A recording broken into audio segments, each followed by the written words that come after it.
Welcome to my YouTube channel the classroom. अभी हमने सीखा बे का ख़ानदान की लिखाई आधे अशकाल कैसे करते हैं। अब हम करेंगे जीम।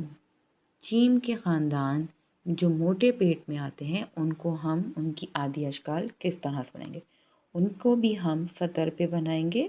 आप उनको बच्चों को बता सकते हैं, आप बनाएं छोटा सा 7 और एक नुक्ता यानी कि जीम।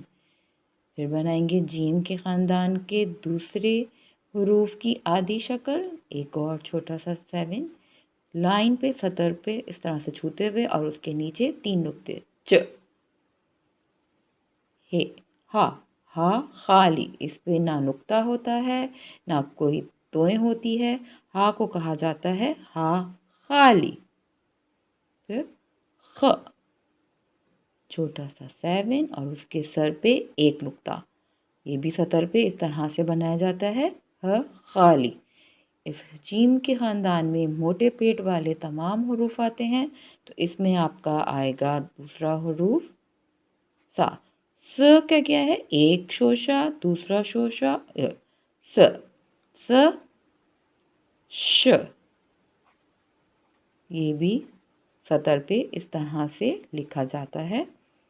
ये भी आपके जीम के ख़ानदान में आता है। अब अगला हरूफ है मोटे पेट के ख़ानदान का स्वात। इसको सतर पे ऐसे लिखते हैं स्वात यानी स। अगला ज, ये भी आपके मोटे पेट के ख़ानदान में आता है। फिर आपका अगला मोटे पेट के ख़ानदान का अगला हरूफ है आधी अशकाल में आ, एन की आधी शक्ल, और ये ग, इसके सर पे एक नुक्ता ग। और ऐन एन गैन की आधी अशकाल के बाद हमारा अगला हरूफ है मीम। अब मीम की आधी शक्ल हम कैसे बनाते हैं, हम इसको घुमाते हैं गोल और उसको ऐसे गोल घुमाया और ऐसे, ये है मीम की आधी शक्ल। अब आप मरकज़ वाला काफ और गाफ की आधी शक्ल हम कैसे लिखते हैं, आपने उसका दिया मरकज़ सीधा डंडा नीचे लाए और ऐसे, ये है आपका मरकज़ वाला काफ। और गाफ की आधी शक्ल आपकी आती है ऐसे करके और उस पर 2 मरकज़ गाफ।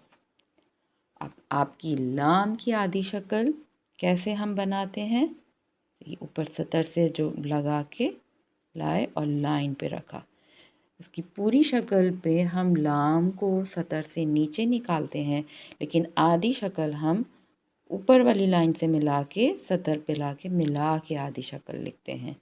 ये है इनकी हरूफ तहज्जी की तमाम आधी अशकाल की मश्क जो हमने आज सीखी है।